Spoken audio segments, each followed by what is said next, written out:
Kisah Muslim, kisah penggugah jiwa. Ketika sang Raja Fir'aun berhadapan dengan seorang bayi.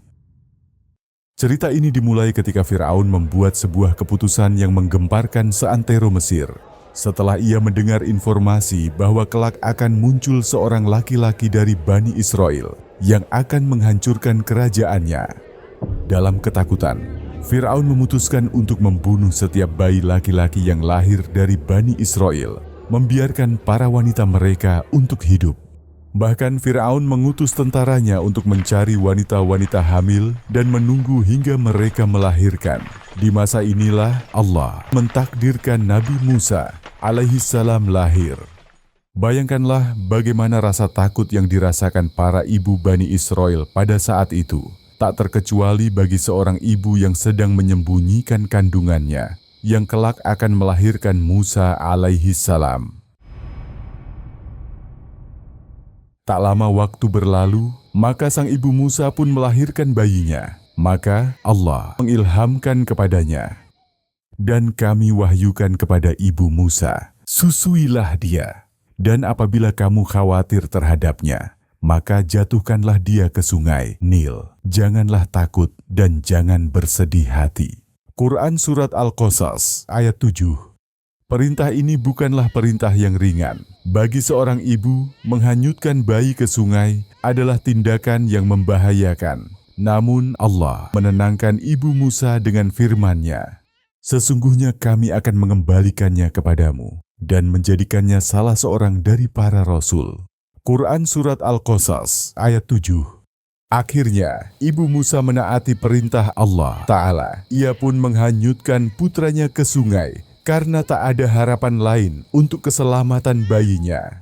Tentu saja, perasaan keibuan tidak bisa dihilangkan. Pertanyaan-pertanyaan seperti, apakah anakku akan selamat? Siapa yang akan menolongnya? Pasti menghantui pikirannya. Kemudian apa yang terjadi? Ketika sang bayi hanyut di sungai tersebut, ternyata yang menemukannya adalah istri dari Fir'aun. Istri dari seorang raja yang selama ini membunuh semua bayi laki-laki Bani Israel agar bisa membunuh Musa alaihissalam. Bahkan sejatinya, Fir'aun membunuh begitu banyak bayi laki-laki hanya untuk bisa membunuh satu bayi ini saja yang dikhawatirkan akan menghancurkan kerajaannya. Namun, tatkala istri Fir'aun, Asyah, menemukan sang bayi yang hanyut di sungai tersebut, ia berkata, "Jangan kau bunuh anak ini. Mungkin dia bermanfaat bagi kita, atau kita jadikan dia sebagai anak." Quran Surat Al-Qasas ayat 9. Dan ketika Asyah berbicara, Fir'aun tidak bisa berbuat apa-apa. Ia hanya menuruti perkataan sang istri. Semua anak laki-laki yang lahir dari Bani Israel dibunuh, kecuali Musa alaihissalam. Itulah kehendak Allah. Musuh yang selama ini Fir'aun takutkan akan menjadi penyebab kehancuran kerajaannya. Justru ia rawat dengan tangannya sendiri. Setelah itu, bayi Musa tentu memerlukan ibu untuk menyusuinya. Allah mentakdirkan bayi Musa tidak mau menyusu kepada siapapun, hingga akhirnya ibunya sendiri dipanggil untuk menyusui. Allah Subhanahu wa Ta'ala menceritakan ini dalam Al-Quran.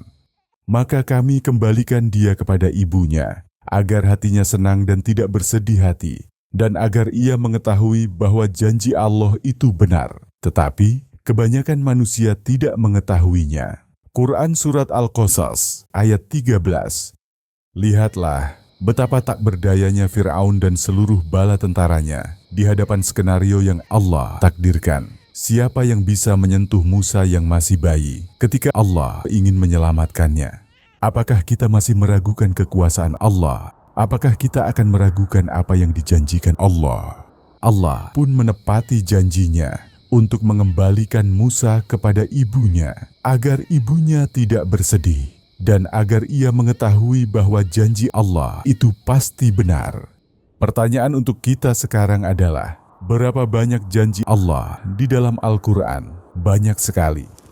Jika kita meyakini janji-janji Allah itu, ujian hidup di dunia ini akan terasa ringan. selama kita taat melaksanakan perintah-perintahnya maka yakinilah bahwa Allah akan selalu menepati janjinya.